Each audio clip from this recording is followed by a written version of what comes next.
do it. All right, so today we're going to be going over how to set your Q2 goals. Really, we are sneaking up on Q3, and when you set your goals in Command, you're setting them for the whole year. So we're going to get you all set up for the rest of the year, even if you've already set your goals or if maybe this is your first time. So to access the information, you need to go to command agent.kw.com and then log into your platform. So when you first log in, your dashboard should look pretty similar to this. There's a little bit of a preview here of those goals. We'll come back to this later after it's been updated. And where we're going to start is over here on the left. If you click the red square with the KW, it kicks us out so you can see what all these little icons stand for. And we are going to go to reports. So this lands on another dashboard that starts with your database health, basically letting you know where you're at with having the information for the people who are already in your database. We're not really going to be worried about this today. What we want to do is go up here to the top and click on goals. So there might be some default goals already plugged into here. If there are, great. We can modify those to fit what your actual goals are. And if you've already set goals, we can definitely refresh those. So first, let's talk about how to read the dashboard. So the first thing we're going to look at up here is the goals versus actual. So within the command platform, and we're going to dive more into this a little bit later, it's going to, or it has the ability to track your activity and let you know where you're at on each aspect of your goals. When you set these general goals of how much money you want to make, and well, really that's it. You set that, you subtract out your expenses, which we'll do together, and then it breaks it down into, well, this didn't load right. Hold on, let me refresh this. There we go. It breaks this down into a funnel. So you can see how your leads turn into contacts, that turn into appointments, that turn into actual income into your business. So it takes this big goal and breaks it down into the smaller activities that you need to do so that you know how to reach that goal. This information comes straight out of this book, The Millionaire Real Estate Agent. This was written by Gary Keller. If you have not read it, I literally can't recommend it enough to have a better understanding of why the goals are set up the way that they are. I just dropped into the chat the link to find that book on Audible or purchase it from Amazon. In this book, Gary Keller talks extensively about goal setting and your pipeline, your funnel, conversion rates, all of that. I'm going to touch on it as well, but I'm never going to explain it as well as he did in that book. Excuse me. So up here, let's say, like right now, it has a profit goal set of $100,000, which is great. So it takes that goal of $100,000 and tells me how many properties I need to close this year, how many I need to put under contract, how many people need to sign a buyer's agency or a listing agreement with me. And it keeps working it back all the way until it tells me how many leads I need to generate this year in order to reach that profit goal. This may not be 100% accurate. It probably isn't because it is just defaulted to the standard numbers, and we'll go through how to modify that. Up here in the upper corner, you are able to change this. If you had set previous goals, you can look back on previous years. It does go back to 2019. This account was created this year, so I don't have the option to go back further. But as we move forward, you'll also be able to go back on your goals and look at what you had done the year before and the year before that to also track your improvement. So back down here, this is a demo account, so there isn't much plugged into this as far as actual activities. However, this would typically show what your activities have been in your business. How many emails have you sent? How many phone calls, text messages, showing you what you've done in your business that has helped contribute to this goal. And then we already touched on this a little bit. This is just more of a visual representation of this flow up here. And then down here in the bottom corner, we have a GCI goal breakdown. GCI is gross commission income, which means the total amount of your commission income that you have earned. So for example, if you sell like an $800,000 house, you have a 3% commission, the GCI is $24,000. However, that doesn't reflect any of like your office splits, coaching or teams, or any expenses. So it's just your total pre-split amount earned. All right, so let's dive into actually setting these goals. If we scroll back up to the top, in the upper corner here, we have this blue button that says Goals Setting. So let's go ahead and click on that. And so this is going to take us through the Kelly Guide. Command has quite a few Kelly Guides for various portions of the system to help you walk through this if you were doing it on your own. So this is going to help us set goals and then also review them. So we're just going to go ahead and get started. So once this loads up, over here on the left, you can see some graphs of what these goals are. And then over here on the right is where you can actually go in and edit these to fit what your personal goals are. So we're going to start from the top. We're going to make sure that the correct year is selected. It should default to the correct year. And then we're going to choose the profit goal. So your profit goal is the amount of money you want to earn before taxes, but after your splits and expenses. So the splits that you share with your office, if you're a member of a team or if you're in coaching. So after those numbers are taken out, but before your taxes. And so with taxes, you do want to expect about 30% of your income. So the number that you choose to put here should reflect that approximately 30% of taxes included. So when you're setting a profit goal, it might take you a little bit of time to figure this out. You know, you might need to work the numbers backwards, look at what your living expenses are, and then what your goals might be when you are earning commission income. Maybe you want to pay down your credit cards or pay off your car.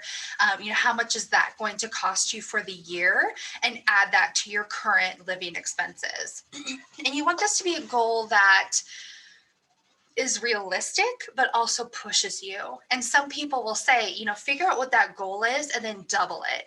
And it should scare you, whatever that amount is. So some people, that motivates them. Other people, it intimidates them into freeze mode, and they go into an action versus actually, you know, pursuing that goal. So you know you better than you. So you want to figure out what that number is that really works for you, but also makes you a little bit uncomfortable, stretches you just a little bit more than you would normally choose for yourself. So I'm going to go ahead and change this, and let's say, so 30%. So if it's 100,000, that's $70,000 that you actually get to take home. I'm going to go ahead and say 140,000. And you can see all of these numbers automatically change. And then we're going to go down to this next portion of expenses. So expenses are numbers that are not dependent on a transaction and are costs that you're going to pay regardless of if you have sold a home. So these numbers would include your licensing fees, any sort of classes, education, association dues, MLS dues, lock boxes, marketing expenses, any expenses for your car that are related to your business, client gifts, client meals, some lead generation if you are paying for like online ads, anything like that will go into here. I sincerely hope it doesn't meet $8,000 unless you have a very large profit goal, then it might. But I'm going to go ahead and chop this down to like half and say $4,000 might be more reasonable for where I'm at. And I'm just kind of shooting from the hip here. I'm not saying that this should be your hard and fast numbers, but 8,000 does seem a little bit high to me. So then we're going to go over to cost of sales. So cost of sales are numbers that are dependent on a transaction. So this would be costs like your commission split with the office, costs like your split with a team or with your coach. If you're giving your client a closing gift, if you cover the cost of a home warranty, or if you have a transaction coordinator, which I cannot recommend highly enough. So in case you haven't heard about a transaction coordinator, this is a person whom you can pay around $400 to $500 per transaction. They get paid at closing. It's nothing you pay out of your pocket. If you don't close, they don't get paid, same as us.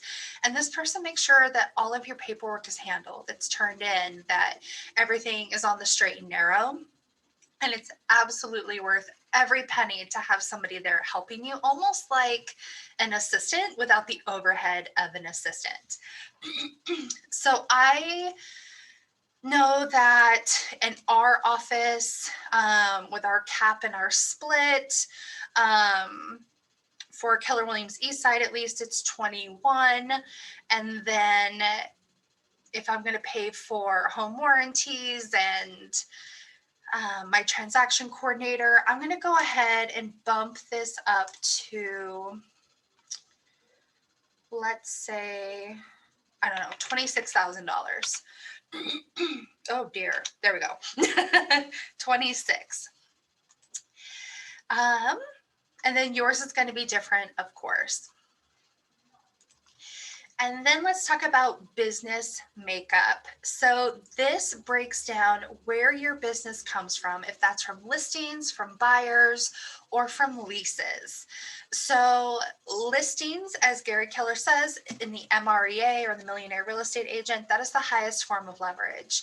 Being able to get a listing, you're doing a lot of the work up front, you put it on the market, you're not investing the same amount of time as you are in a buyer. So listings are kind of the ultimate goal for a lot of people in their real estate businesses. However, when you are a newer agent, most often your clients are going to be buyers. It's a bit easier to get a buyer than it is a listing, especially when you're first starting out.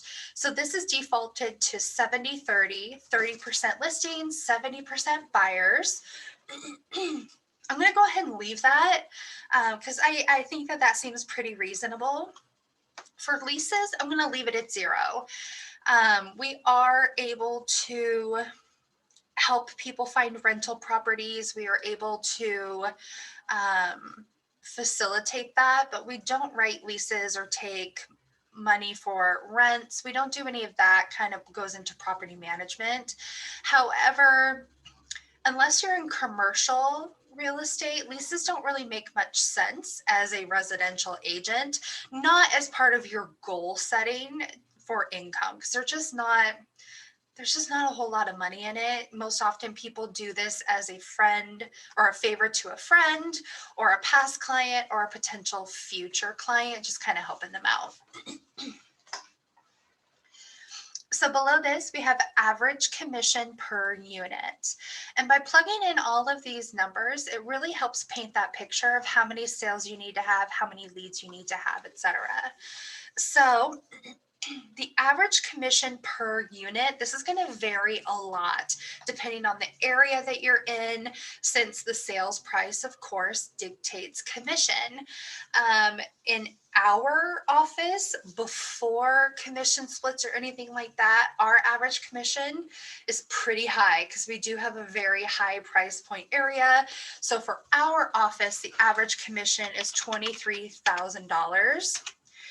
In your office, it might be different. It probably is. Um, so you can ask the MCA in your office what that number is to kind of help you get that dialed in. And also, if you do plan on discounting your commission or giving any of your commission back to any of your clients, that's definitely going to affect this number. So we don't recommend it typically to discount your commission, and that's definitely a conversation your team leader can help you with as far as strategizing on how to say no and how to handle that conversation when somebody does ask for a portion of your commission. But if you're like, oh yeah, I'll give away half my commission, then you need to cut this number in half as well. So I have all of this dialed in, and then I'm going to go to the next one.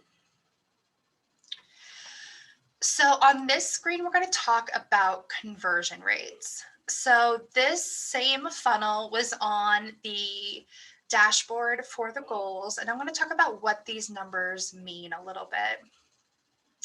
So conversion rates is the likelihood of taking a lead from one stage to the next, from literally converting them from one phase to another.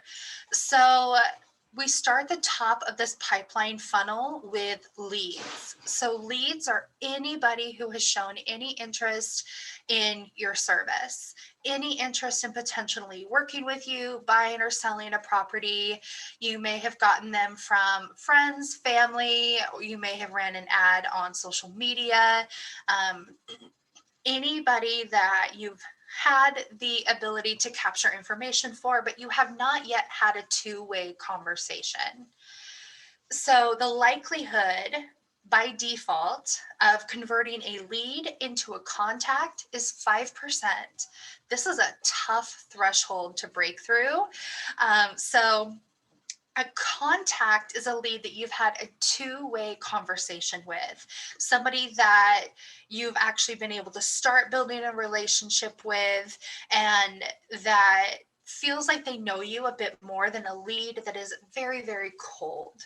So again, 5% is the standard from taking that internet lead and turning them into a contact. And as you go in the business, as you become more confident, more competent, you learn more skills, and learn the tech better so that you can set up ways to follow up and reach out and get into relationship with some of these people. This rate may go up, and we'll talk about how you can see that a little bit later. So from contacts to appointment set. So the goal is to set the appointment, right? You want to get in front of people. You want to have that conversation with them. So if you were able to set an appointment with a contact, then that is also a 5% conversion, is getting that contact into appointment. It's also pretty low, which kind of shocks me. Then where you see these conversion rates skyrocket is after you get that appointment. That is your opportunity to build that relationship, to get face to face with somebody and show your value, what it is that you can offer them, what you can do for them, how you can make their life and the process of moving easier. So this jumps up to 75% conversion rate, the 75% likelihood that this person is going to then sign an agreement with you and move forward in the process. So then from there, 75% likelihood that that person will actually show up to the appointment, which is kind of disheartening. But cancellations, people, changing their mind, meeting another agent in the meantime, maybe they had another appointment set up with an agent and they decided they were going to go with that one. You do want to try to be the first agent that meets with them. Just as just a little side note. But if you're talking to somebody and they're like, oh yeah, I'm meeting with so-and-so from this brokerage on Tuesday, I'll be like, great, are you available on Monday? You want to be the first one that gets there, because oftentimes, statistically, they will choose the first agent that they connect with. So you want to be the first one as often as possible.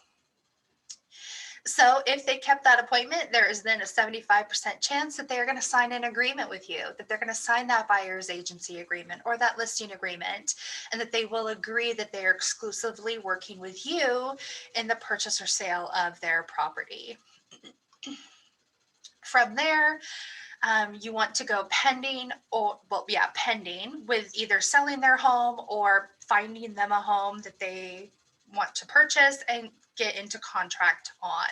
That is a 75% conversion rate. And then not all contracts actually close. There's a fair amount that do fall apart for one reason or the other. Maybe they decided to not take that job transfer after all, or maybe there was a shift in their family priorities. All of a sudden, mom isn't doing well and they don't feel good about moving so far away, so they're just going to stay where they're at, whatever that might be. So then there's a 75% likelihood of them getting to closed. So as I mentioned, your numbers are definitely going to vary. These are just some standard numbers that are plugged in automatically by the system. As you go through the business, of course, your numbers are going to grow. They're going to get stronger. And then one of the really cool things about this system is its ability to track all of this through stages and phases and track these conversion rates, so you can see exactly where your strengths and weaknesses are. Maybe your leads to contacts conversion rate is lower than 5%. Maybe you're just not converting those people. So then you're able to see, all right, this is what I need to work on, is I'm getting plenty of leads, I'm just not converting them. Or you're getting tons of contacts, you're talking with a ton of people, but none of them are turning into appointments. So maybe you need to be a little more aggressive there, or get with your coach or your team leader, your mentor, whoever that is, and find out what you need to be doing in order to set that appointment. So we'll get through that as well. And so with this, I would almost look at it as like a report card. This is how well you're doing in your business. Maybe you've got a C- down here, but you're really good up here. Once you've got them, you've got them. So this, gives you a chance to gauge your abilities and where the room for improvement is. So over here, I'm just going to change one of these so we can see how these numbers shift. I'm going to bump this up to 90. I'm just arbitrarily picking numbers here. And I'm going to hit save and continue. Okay. So from here, this just updates all of that information, allows me to review it, take a peek and see if I feel like all of these numbers are accurate, if I'm comfortable with this. And then I'm going to hit what's next. So here you have a few options of where you want to go. You can go over to the Smart Plans Kelly guide to start learning on how to set people up on automatic communications from you. You can go back to the home screen, or in this case, we're going to go back to view my goals. So now we're back here, and this shows these updated numbers. So all of these bumped up, our funnel is slightly different, our goals are all changed down here, so you can see this is how much GCI I need to make this year. So how much money I really need to sell in real estate, how much I need to make in order to meet my profit goal, cover my cost of sales, and my operating expenses. And just a reminder, taxes are included in that profit goal. So profit goal minus taxes equals your actual net. So up here, let's go back to this goals versus actual and visit this a little bit. So the way that this information gets tracked is through the opportunities pipeline. And I'm not going to go too terribly deep into this, but we are going to talk about it a little bit so that you know how to actually get your numbers updated and track where you're at in your business. So when I updated, really quick, when I updated all of my numbers, all of this stuff down here at the bottom changed dramatically. Beforehand, I said I needed like 22,000 leads, and now I bumped it down to less than 4. Again, this is partly because of our commission rates here in the Kirkland area. However, Mike, I don't know what market you're in, but it might be a little bit lower. So you might need more leads. And then just because your area's average commission is that amount doesn't mean that you aren't going to sell properties in other areas, or, at some point end up selling those high property value, high dollar properties in your area as well. So this can fluctuate. All right, so now let me show you how to get somebody moving through this pipeline so then your numbers adjust. I'm going to come back over here on the left, click that red KW, and go to contacts. So if you don't have anybody here, that's totally okay. You might just have 1 or 2, you might have nobody, and that's all right. Everybody starts somewhere. Nobody starts with their database fully plugged in. What I'm going to do is I'm going to show you relatively quickly how to add a new contact and to start building out that pipeline. So if you come up here to the upper right corner and click on Add Contact, I am going to just plug somebody in. Oh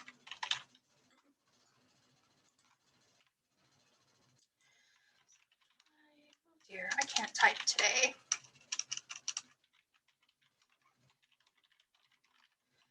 Put their email address in.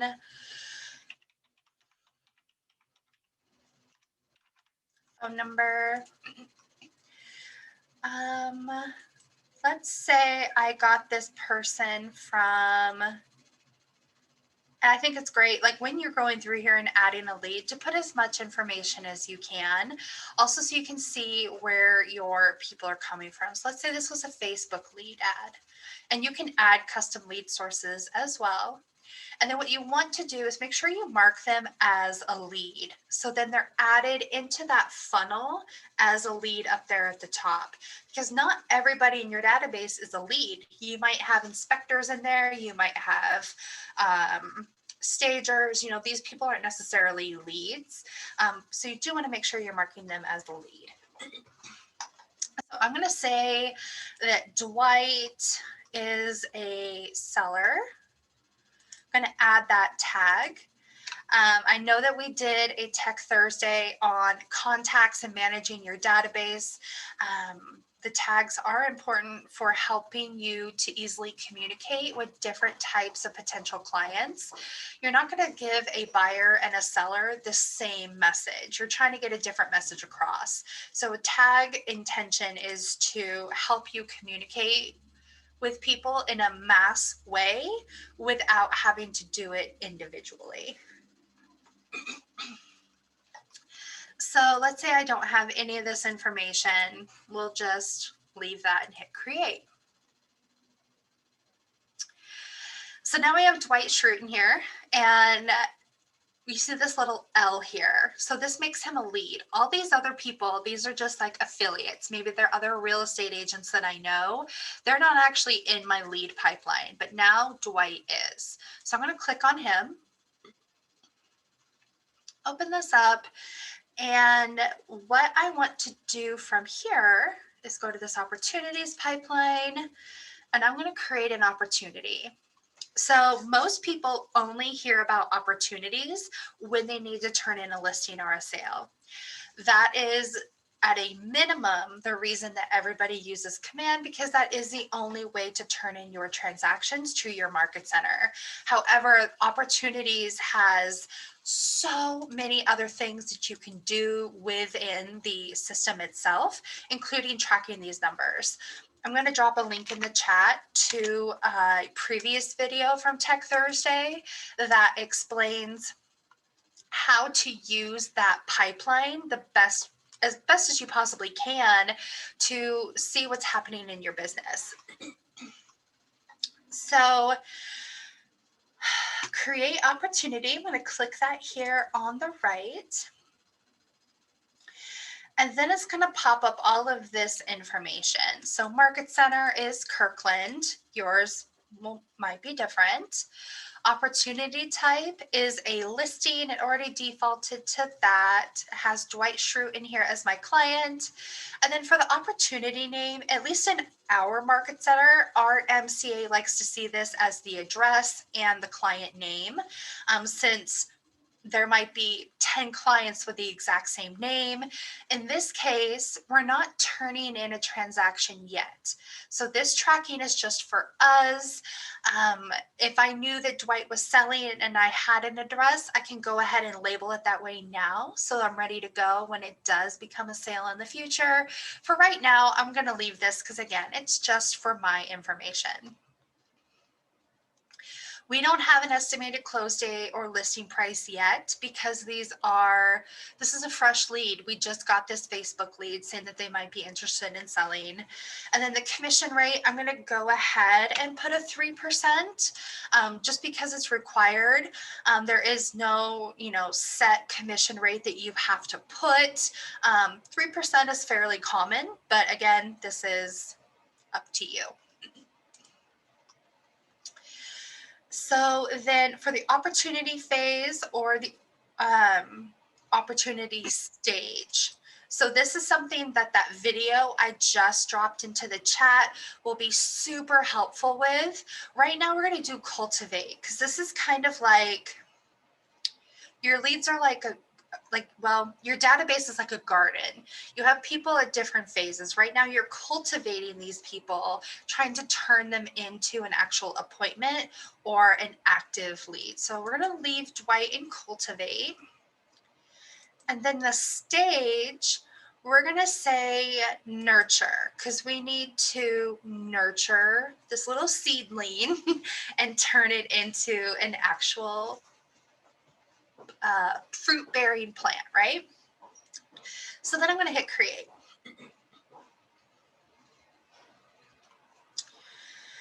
From here, I'm going to come over here to the opportunities button. And again, you can just click that KW and it'll kick it out. And this is going to show me everybody that I have in my opportunities. So I've got a couple listings, a potential here under cultivate. I've got a couple active, or one active buyer, nothing in leases because I'm not personally interested in that. Aside from that, I should give some background on this. With the leases portion, this is actually how commercial is handled. We're not really using this for leases within our company right now. This is actually for commercial. I just wanted to touch on leases earlier because it does come up. So on this pipeline, you can see where people are at in these different stages. And then over here on the right, it gives you a peek at what your potential income is and then your probable income. I have 2 listing leads here, but it doesn't say anything about potential income because I didn't put in any listing prices on these properties because they're fresh leads. I haven't seen their home. Maybe I don't know their address yet, so I don't know how much it's worth. Whereas down here with the buyer, I know what their price point is. We're actively looking for homes, which is why they're in this stage. And so then it can tell me over here what the potential income is. So potential income will be whatever commission rate I set, I probably put 3%, or actually I probably put 2.5 at this rate. So 2.5% of the 1.27 million gives me a potential income of this. However, based on the conversion rates in each stage, it's more likely that I'll make that based off of this buyer. So it's just kind of interesting how that plays out. So let's go up here and click on Cultivate, which is where I just put Dwight Schrute.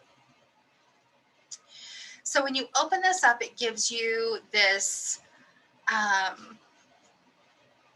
dashboard of the potential people that I have in listings. So right now I have 2 listing leads that are in the cultivate stage, meaning that they have not agreed to list with me.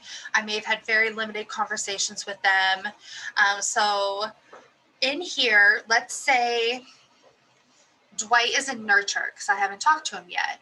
If I give him a call, we actually connect, and I set the appointment, I can take Dwight and I'm going to drop him into the appointment phase. So now he's gone because we're in cultivate. I go to appointment and there he is. I schedule the initial appointment. Now, let's say that I scheduled the appointment. I showed up at his house to take a look at the property. He actually held the appointment. So then I can move him over here. If I click on this, it's going to show all of these details. It'll show what stage he's in, all of that. So I believe if I go here, nope, here.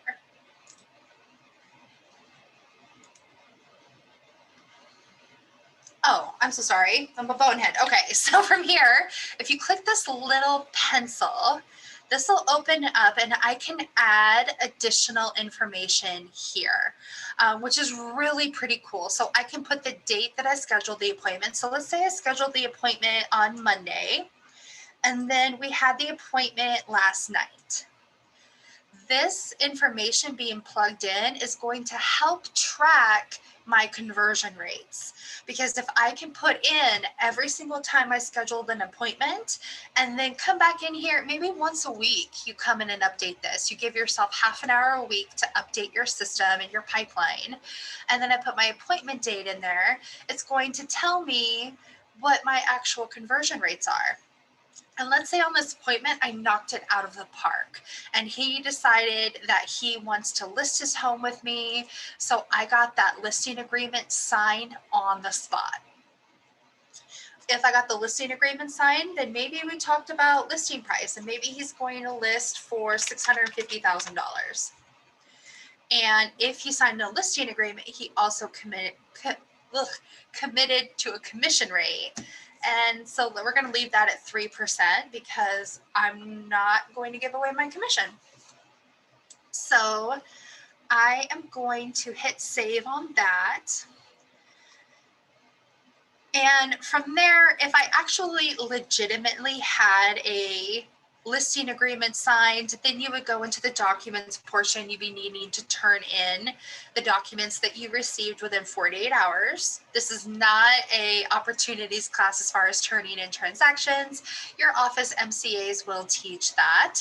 I just wanted to mention that so you don't think that that's where your obligation ends. Anytime you get a client to sign something, you have 48 hours per state law to get that into this system. So what I do want to do though is go back to reports here on the left so that I can show you how this updated. And then if I click goals up here, then you can see how hold on. This might take a minute to update because I did just do a whole lot. So I imagine in a couple minutes, this is going to update to show that I set an appointment, kept the appointment, I got an agreement, and then these numbers are going to change. So you can see that activity. Yeah, none of this is updated yet, but it will. So while while this is going, I use the word pipeline a few times, and I just want to touch on what that means exactly. You hear that a ton in real estate. And basically what your pipeline is the people who are upcoming that you could potentially sell to. So your contacts, the people that you've had conversations with that are potential buyers and sellers, appointments that you've set, or appointments that you set and then they canceled and you need to reschedule. So your pipeline is your business future, essentially your business potential.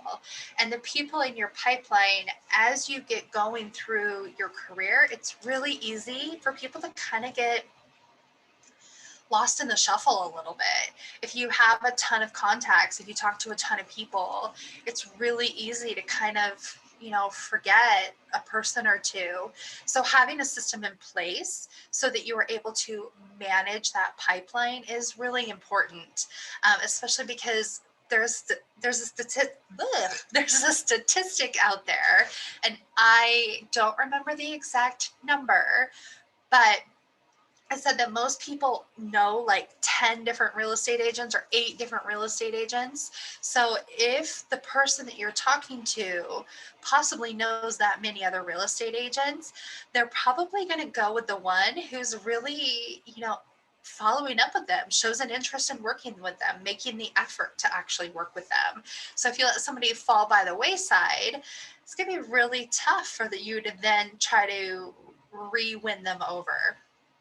So another portion or another purpose behind this system is to help you remember who all those people are and who you need to be in contact with, where you're at in that relationship, so you can come back into this system and refresh your memory before you call them. And I'm a note taker. I like to write things down on paper, but I think there's a lot of value in then converting that into a digital note, so that if that person sends you a text and you are in Arizona for the weekend, you can just get into command really quick, pull up your notes, see exactly where you left off with that person, and then give them a call back and come from a place of not like, oh man, I know I've heard this name before, but I don't remember the conversation I had. I don't remember their situation. Instead, you can be like, hey, how's Eleanor? How are your kids? Is your dog doing well after their surgery? Like you come from that relational place, versus kind of pretending you know who you're talking to. I was really hopeful that this would update, but it's going to maybe take a little bit longer than I had hoped. But as you actually use this system, these numbers do change, and you can see tangibly how you're getting closer to your goals. And that's super motivating when you can actually have kind of your own scoreboard, and it gives you some accountability as well. Being a business owner, especially if you've been like a regular employee for years, then turning into a business owner is tough because there isn't somebody who is expecting you to get the work done. They're not, paying you an hourly wage. You get paid based on your effort. And so sometimes not having somebody else keeping you accountable can definitely be a struggle. And this does give you some accountability, and really breaks it down into bite-sized pieces. Because for some people, making this kind of money is more money than they've ever seen in a year. And so it may seem like you're eating an entire elephant in one sitting, but by using the goals pipeline, it really breaks this down for you. So it's just literally one bite at a time of that elephant, and gives you a direction. Focus on getting the leads in, focus on converting those leads, focus on setting the appointments. Really just gives you that clear direction on how to move forward in building a sustainable real estate business. So that was pretty much what I had for today. Do you guys have any questions, any concerns, anything I went over too quickly that I can help with? I do have one tip that kind of matches with goals. The more you use the opportunity section, when you actually look at that dashboard, it shows your volume and your average time in each section. And so that can also help you kind of learn like what your conversions are, especially if they're sitting in Cultivate for like hundreds of days. You can start to see that. And then you can see how long are they sitting in an appointment, how long are they sitting at active, how long and under contract. So you can really start to see your timelines going up and down inside on your dashboard with opportunities. And it's actually kind of cool because I have a lot of test ones in there and it's like, oh, you've been under contract for 400 days. And I'm like, not really, I promise. Yeah, this really is pretty cool. There's a lot of ways to customize this. Get in here and like, here's another, like I just went up to the reports tab and you can change this from your database report, goals report, opportunities. I clicked on goals. Is this what you were talking about, Brittany?